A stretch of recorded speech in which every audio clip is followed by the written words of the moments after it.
You're listening to Supernatural Japan, the podcast that explores Japan's forgotten histories, eerie legends, and haunted places. I'm your host, Kevin O'Shea. It's a big episode for Supernatural Japan.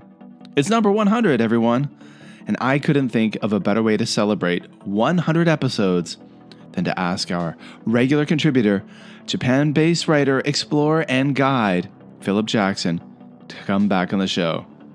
And this evening, he comes to us from a supernatural location in Kyoto, Japan, to talk all about Goryo, the vengeful spirits of nobles. Reaching the 100th episode of Supernatural Japan is something I honestly could not have imagined when this journey began. What started as a passion project, a way to explore the strange, eerie, and often deeply cultural stories of Japan, has grown into a global community of curious listeners who share a love for the mysterious side of this fascinating country. From haunted locations and urban legends to yokai lore and historical oddities, it has been an incredible privilege to research, write, and share these stories with you week after week. I want to extend a heartfelt thank you to every single listener who has downloaded an episode, shared the show with a friend, left a review, or simply taken the time out of your day to listen. Your support, your messages, your enthusiasm have helped keep this podcast alive and growing. Episode 100 isn't just a milestone for the show. It belongs to this amazing community that has formed around Supernatural Japan. And there are many more strange stories waiting for us ahead, and I'm glad that you're all here for this journey. Oh yeah, by the way, you can now go to supernaturaljapan.com, the new hub of the podcast. Also, some big news. We now have premium memberships available. And with premium memberships that are now available, there's loads of exclusive content on Patreon. If you love Supernatural Japan, you will really love this. There are 3 tiers that will bring you the Japan Ghosts podcast, the Spicy Wasabi podcast, and lots of great video content and video versions of the podcast you can only see if you're a premium member. The link will be in the show notes and on our new website at supernaturaljapan.com. Now, everyone, let's get started with our conversation with Philip Jackson. Everyone, it is a very special episode, obviously, of Supernatural Japan. One, I have to admit, I honestly didn't think I would get to at one point, because the first 2 to 3 years of this podcast, I think I only released about 17 episodes. And then in 2025, I released 72 or 73. So quite a big difference. But we finally reached 100 episodes of Supernatural Japan, and I couldn't think of anyone else better to bring on the podcast than Philip Jackson. Philip, welcome back to Supernatural Japan. Hi, Kevin. It doesn't seem long since we was trekking on Otokoyama. Yeah, well, I guess it really wasn't that long ago. Maybe 6 weeks ago. We were kind of rambling through the mountains and seeing lots of fascinating, interesting things together in person. And I asked Philip to come on the podcast, of course, just because, I mean, I have to admit his book, Paranormal Kansai, is one of the things that kind of helped fuel the podcast, because I had such an interest in this topic for many years, since I was a child, really. Maybe not necessarily connected to Japan, but of the supernatural, of the paranormal. And I wanted to do some kind of spooky history podcast. And when Paranormal Kansai came out and I read that, it was like, okay, this is kind of something that helped trigger the podcast. So I want to thank Philip for that, and for all the he's been on many episodes talking about many spooky things. And as we record this, I just wanted to let you know that our episode that we recorded on Otokoyama now has more than 1,000 downloads, which is very cool. As of this morning, it's got like 1,022 downloads. So that's very cool. A year ago, an episode of mine would probably, if I was lucky, have 100 downloads after a few weeks. So that's it's just showing how many of you amazing people out there are listening. And so Philip, thanks for coming on. Yeah, no problem. It's quite amazing, the number of downloads for that episode, as you say, compared to a year ago. That's a really big jump. There's been a lot of growth. And I'm sure that's going to continue into 2026. But, Philip's on location. He's on location. And that's one of the cool things that one of the reasons why I wanted to talk to or have Philip on the episode, because I know he could go somewhere that's very interesting with a paranormal, supernatural twist in Japan. And he is at one of these locations. So I'm going to Philip, let us know, where are you, and kind of set the scene. And maybe I'll use some of these. I'll use some video clips on the social media as well, so you folks can see some of the clips and things like that. But where are you, and why are you there? Well, you can probably hear there's crows and birds in the background. I'm at the tomb of Emperor Kanmu, which is not far from Fushimi Moneyama Castle, an area we visited before last summertime. And the reason I've come here is there is a supernatural, paranormal story connected to the emperor and his the vengeful ghost of his brother, Prince Sawada. Okay. So that's the reason I've come here today. Nice. So as you mentioned, this is an area that you took me to in the summer of 2025, and I still remember seeing the kind of reconstructed castle, a castle that wasn't originally there at one point, and sadly can't be explored, inside anymore. But it was quite an expansive area, and there were so many interesting sites. So, tell us the story of this site and its kind of supernatural, paranormal history. Yeah, sure. Well, going back to around the Heian period in Japan, that's around 8th to 11th century. It was believed that vengeful spirits cause things like epidemics, natural disasters. The idea of science and medicine and things like that hadn't actually come into the realm by then. So to appease these spirits, the practice of Goryo worship was performed, which in Japanese is known as Goryo Shinko. And this is a belief system where the Goryo, they're vengeful spirits of nobles, as opposed to general Onyo spirits, which I think you've spoken about Onyo spirits on the podcast before. Yeah. Deified, worship with great reverence. And one such vengeful spirit was that of the 8th century Prince Sawada, who was the younger brother of Emperor Kanmu. Now, Emperor Kanmu had overseen the move of the capital from Nara to Nagaokyo, which is west of present-day Kyoto City. And he was in the process of relocating the capital yet again to what would become Heian-kyo, present-day Kyoto.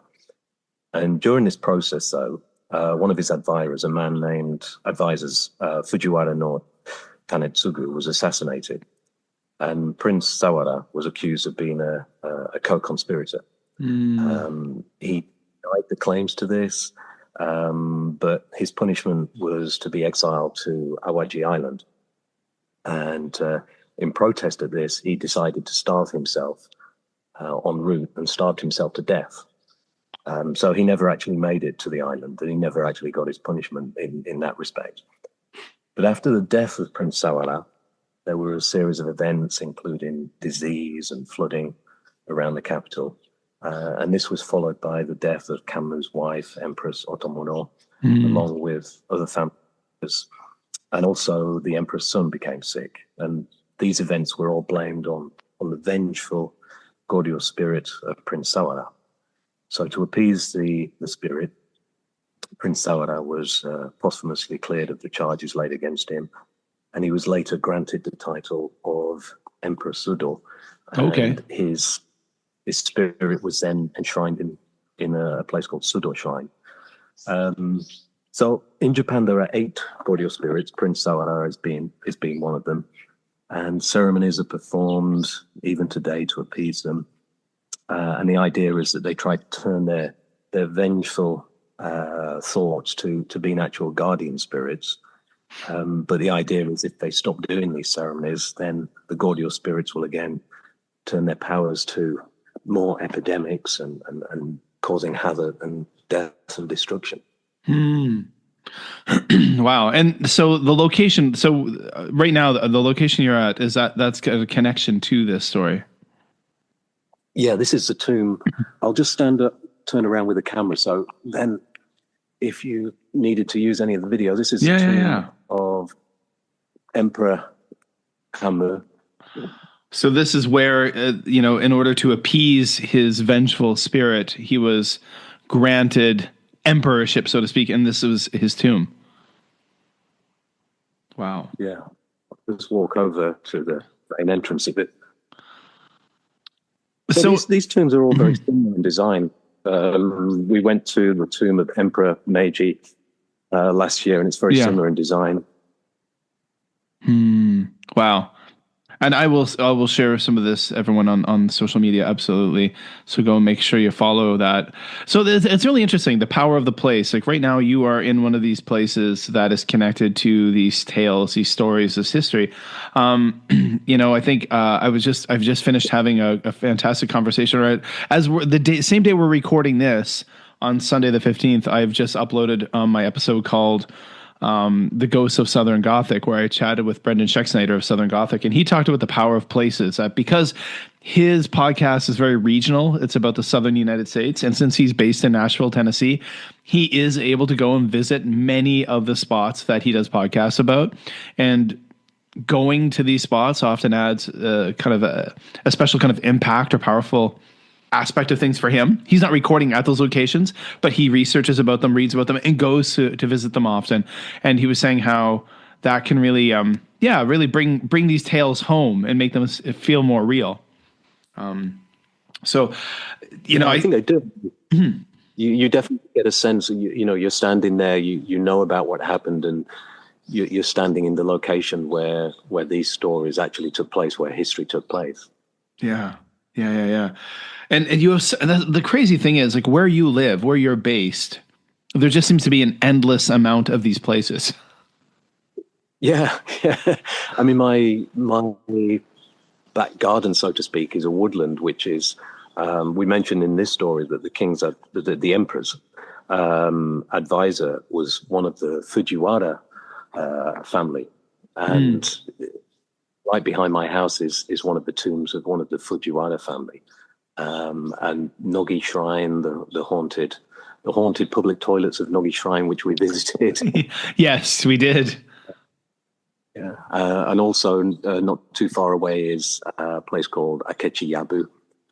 As we were coming down from Oiwa Shrine last year, there was a path which led off from there towards Akechi Yabu. I think there's a video explanation on the Supernatural Japan YouTube channel. And that's where the samurai Akechi Mitsuhide was ambushed by a group of bandits, and he was killed, and his ghost is said to still haunt that location. And on dark, rainy nights, you can hear screams coming from the bamboo forest around there. So around the whole area here, lots of battles in this area, lots of history.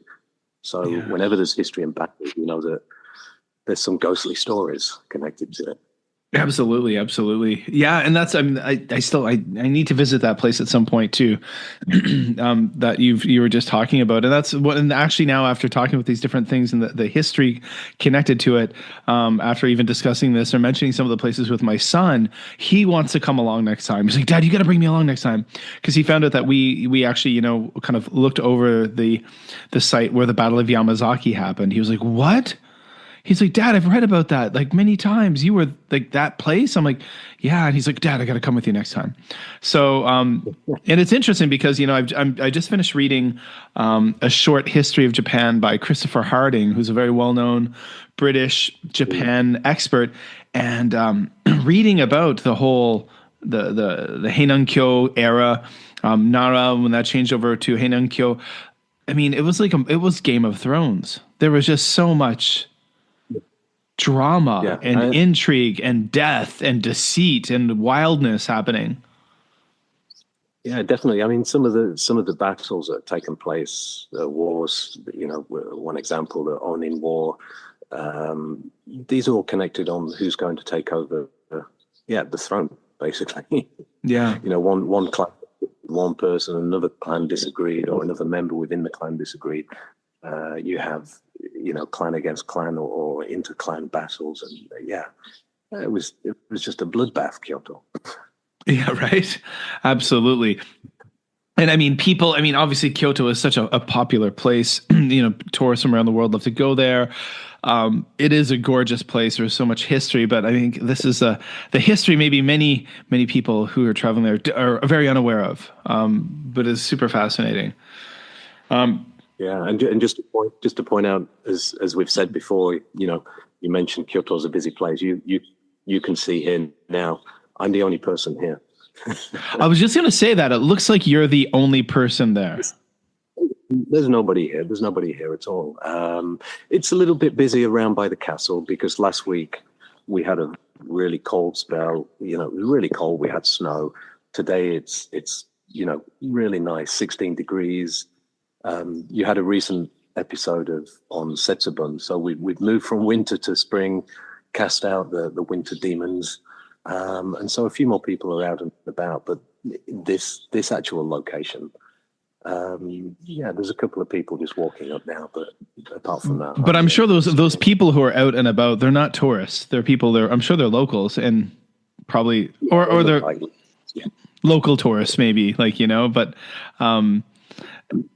it's really interesting. I was just thinking, you mentioned the term, is it Goryeo? Is that right?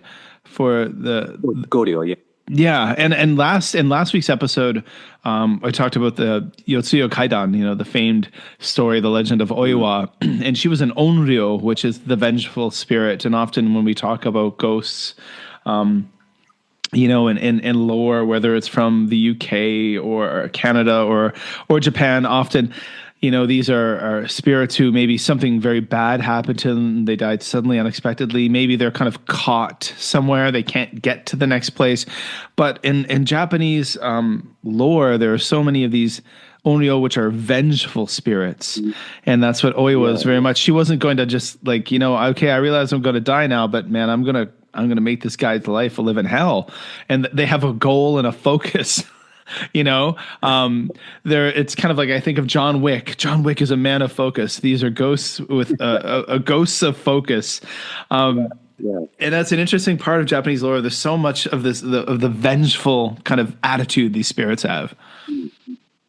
Yeah. And another famous story of onryo is the Kanawa well in Kyoto, which is actually the location where you can go. And the story is that if you take a drink from a bottle of water and then pour the rest of the water down the well, if you've got a relationship that you want to break up, then that act will put a curse on the other person within the relationship and break it up. Oh, wow. Okay. Wow. Not one to put to the test if you're just curious, if you're in a quite a happy relationship. But there's lots of these stories, as you say, lots of vengeful spirits and true to the Japanese, class system, different spirits have different names for different classes. The Goryeo for the noble spirits. Which is interesting. Yeah, there's a different name for noble spirits as in for the commoner spirits, right? That's fascinating. Yeah. Wow. So, I'm curious. So you've you're kind of in the same area that you brought me last summer. And obviously, I haven't seen that site that you're at now. We did go to the shrine of the Meiji Emperor, and there's just so many places. I'm curious, have you been? You're always researching. I know this. Are there kind of new places that you've been going recently? You're aiming to go to in the future. What are some of the kind of? Again, I know you're always going to these places because you do guiding sometimes as well. And of course you want to be able to go to these places and know the lay of the land before you would ever take people there. But are there kind of newer, interesting places on the horizon for you to check out? Cause you're always up to something. Well, hopefully now the weather's changing a bit. Obviously, we had the cold winter and also there was a lot of bear activity, which was creeping into, even to residential area in Kyoto. So there was a few, I sort of didn't go out so much in the winter. About 3 weeks ago, I visited a place, the Kazan Tunnel, which is said to be haunted. And again, that's a place that connects to Akechi Mitsuhide, because there is a story that his Akechi Yabu, where he was ambushed, and then his retainers took off his head to avoid it falling into the hands of the enemy, and they took it to the Higashi area, Awataguchi area of Kyoto. And Kazan Tunnel is over that area, and there's reports of a bushy ghost that goes through the tunnel, and some people say that that's the ghost of Akechi Itsuhide. So I had a walk through the tunnel. It's a spooky tunnel in itself. Quite long and dark. There's a small shrine. It's the tunnel at the entrance. Oh, really? Okay. There's also said to be the apparition of a headless motorcyclist around that area as well, because there's a newer tunnel at the side of it. And about 30 years ago, tragically, there was an accident where a young motorcyclist was killed, and there's said to be the apparition of a headless motorcyclist who people claim is from that accident. So it's got new and old ghosts, and around that area is Awataguchi, which was a execution ground, and also the Toribeno burial site. So there's lots of things, lots of places to go. And from Kazan Tunnel, I then took a hike north from there, which was an area that I hadn't hiked through before. So straight through Toribeno, old grave sites. But hopefully, the weather's changing, so I've got a few ideas in mind. Okay, yeah. I mean, that's it. That wealth of just that one area. There's so many potential paranormal tales and stories just with that area. The tunnel, and there was like the kind of older ghosts, the newer ghosts, and all these different burials places, execution grounds. Like, wow, it just for paranormal enthusiasts, I suppose it's a treasure trove of spooky history, which is that amazing place. I mean, and Kyoto, of course, too. And that's one of the interesting things about being in Japan is that the history is so rich and deep. It goes back so far and such a small area. So much has happened over the centuries that is really fun. And there's so many haunted tunnels. I can remember that's one of the things about your book, Paranormal Kansai. And there's so many tales of haunted tunnels around. I guess that's kind of a bit of a theme in Japan. It is, yeah. There is one place that I want to go to in Kyoto, Kiyotaki Tunnel. That's probably the most famous, and that's one that I haven't managed to get to yet. So that's on the list for this year. That's the woman in white at Kiyotaki Tunnel. You must have a woman in white. There wouldn't be that's just kind of they're kind of almost like a trope, of a paranormal. The women in white all over the place. Everything from I think of the Banff Springs Hotel in Canada to kind of the more just that's. But I suppose like when you one of the things that I learned about while doing the research for the Yotsuya Kaidan episode about the legend of Oiwa, who is like that kind of woman in white with the long hair. She kind of was like the archetype in a way who kind of, so much of the J horror and modern urban legends are kind of based on that imagery. Yeah. There's lots of these tunnels where there's been accidents and the drivers have claimed that they saw this long black-haired woman dressed in white standing by the tunnel entrance there. I think the white garments, it relates to maybe the burial? The funeral. Yeah, the burial clothes, which of Shinto. So but every country has its sort of stereotypical image of what ghosts should look like, don't they? True. That's fascinating. Yeah. Wow. Well, it's really cool to have you in this location, to hear the birds, the nature, all of that stuff. I want to thank you so much for coming on the 100th episode of Supernatural Japan. You've definitely contributed a lot to the podcast over the years, and I definitely appreciate that. And I know that a lot of the listeners are always happy to hear you on the episode, on an episode. So I'm wondering I know, but I want you to tell folks, where can they find the cool things that you do online? Well, all the books, Paranormal Kansai, Paranormal Kyoto, Paranormal Japan, the Hidden Past series, which is a walking guide books at Kyoto, they're all on Amazon, or the website is hiddenpastkyoto.com. And as you mentioned, if anybody's in Kyoto and they want a guided walk, whether it's a historical route or a paranormal route, then just get in touch. Absolutely. So just before I let you go now, actually, I want to jump back for a moment there. So first of all, everyone listening, if you are in Kyoto, you plan on going to Kyoto, you want to see some of these incredible spots, contact Philip through his website, hiddenpatskyoto.com. He's taken me personally to a lot of these spots, and it's incredible, well worth your time and effort. Absolutely. But one thing I realize I haven't talked to you about this really kind of, and I don't want to keep you much longer because I realize you do have to go somewhere. But we have never talked about your new book about Kyoto, the paranormal Kyoto. Well, the Paranormal Kyoto was a smaller book from a couple of years ago, but the one that I've been working on most recently is Kyoto, but it's going to be called. Well, okay, so that one's not okay. It's not out yet. Okay, okay. I'm sort of about halfway through that one, and that's a target for this year to finish that. It's connected to the walking guide books are Hidden Paths, Walking Historical Kyoto, and the idea of this one is the working title is Dark Paths, Walking in the Shadows of Kyoto. So the more darker side of Kyoto.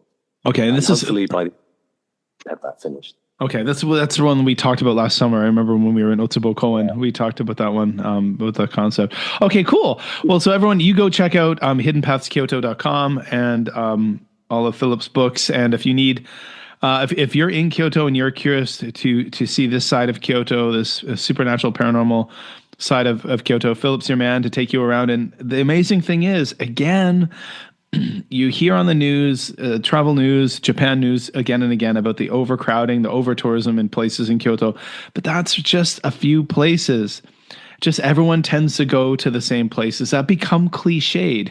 And, you know, when Philip's taken me to these incredible places with incredible history, they're not crowded at all.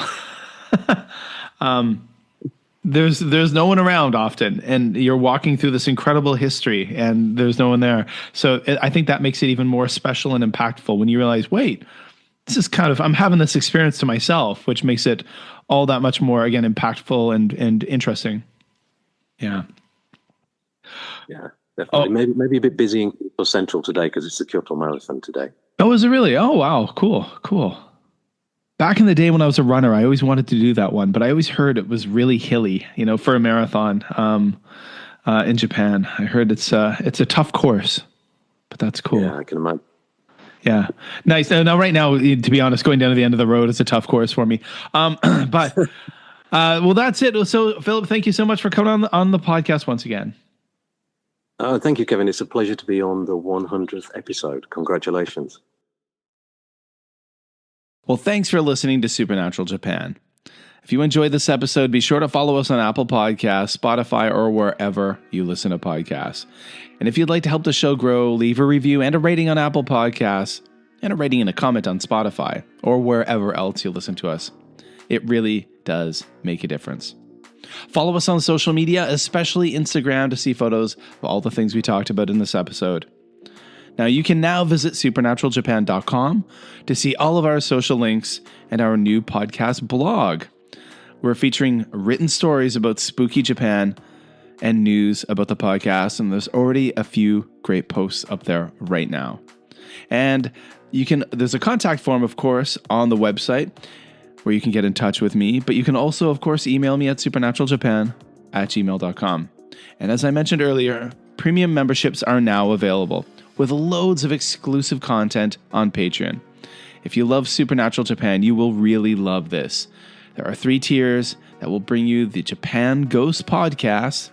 That's right, if you love Japanese ghost stories, you'll love this podcast.